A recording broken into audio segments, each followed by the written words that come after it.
Daico Training Course. Contrôle et remplacement de courroie pour commande de distribution et tendeur fixe. Opération préliminaire.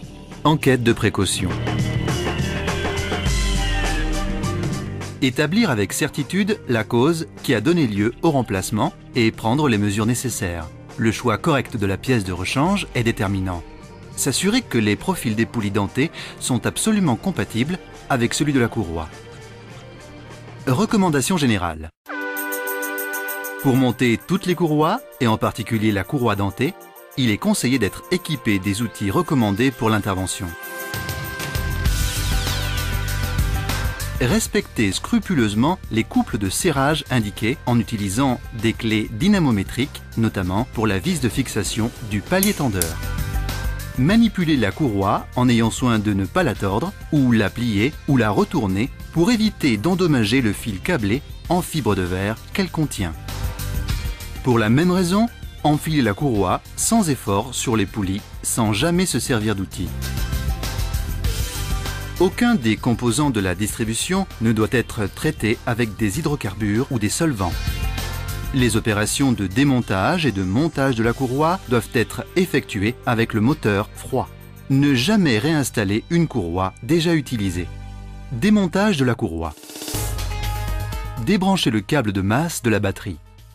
Retirez les composants qui gênent l'accès à la courroie de distribution. Carter de protection, courroies auxiliaires, poulies, tuyaux flexibles. Tournez l'arbre moteur pour aligner les repères de l'arbre moteur avec l'arbre de distribution. Desserrez et reculez le palier tendeur.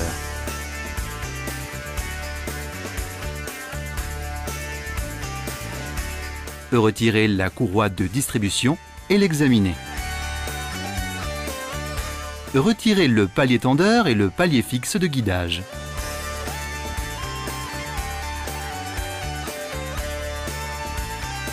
Contrôle des composants. Contrôlez le niveau d'usure des engrenages et, si nécessaire, remplacez les pièces non fiables. Dans le cadre de la procédure d'entretien normal, procédez au remplacement des tendeurs et des poulies. Vérifiez d'éventuelles pertes d'huile ou de liquide réfrigérant dans la mesure où leur présence est néfaste à la durée de vie de la courroie. Contrôlez le degré d'usure de la poulie de la pompe à eau et l'absence de perte de liquide. Analysons à présent les causes et les effets qui entraînent une détérioration ou une rupture de la courroie. Rupture des dents, tension basse. Détachement des dents, tension trop basse, perte de tension. Usure de la nappe, tension trop basse, perte de tension.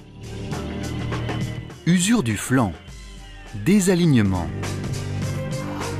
Dos usé, blocage, composant rigide.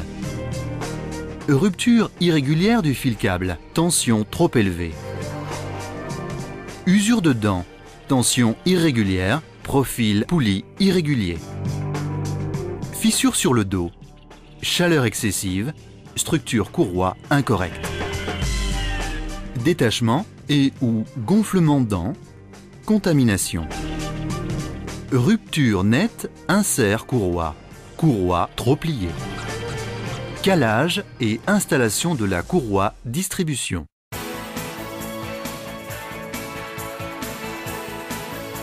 Installez le nouveau tendeur fixe.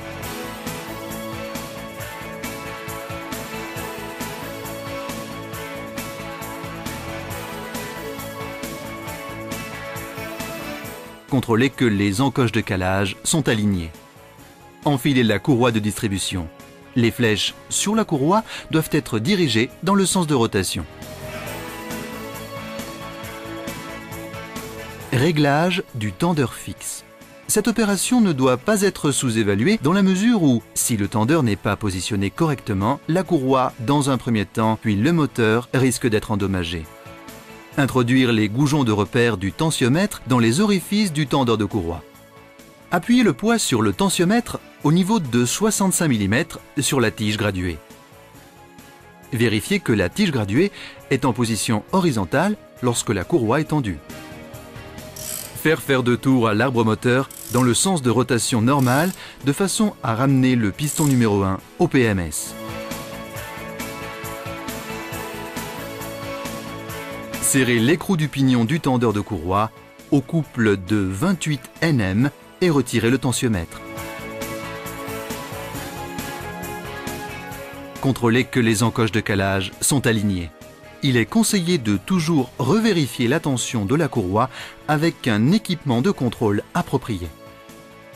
Utilisation DTM, tensiomètre Daico. Le DTM est un instrument électronique qui agit sur le principe de la vibration forcée de la corde et est utilisé pour mesurer facilement et rapidement la tension. La tension de montage correcte d'une courroie synchrone ou asynchrone détermine le bon fonctionnement, le niveau de bruit et la durée de vie du système. Méthode de mesure. Sur l'écran, sélectionnez Bell Test et tapez le code TEST indiqué sur la boîte de la courroie ou dans le manuel d'utilisation. Mesurez la branche de la courroie en partant du point de tangence des deux poulies et saisir la valeur sur l'instrument. Positionnez le capteur perpendiculairement à la section libre de courroie sélectionnée et faire ensuite vibrer la courroie. Une fois la mesure effectuée, le DTM émettra un signal sonore. Les données s'afficheront sur l'écran de la façon suivante. Si la tension est supérieure à la valeur nominale, l'écran affichera de 1 à 3+. Si la tension est inférieure, l'écran affichera de 1 à 3-. Si la tension est correcte, le message OK s'affichera. Si la tension n'est pas correcte, recommencez la procédure d'installation depuis le début.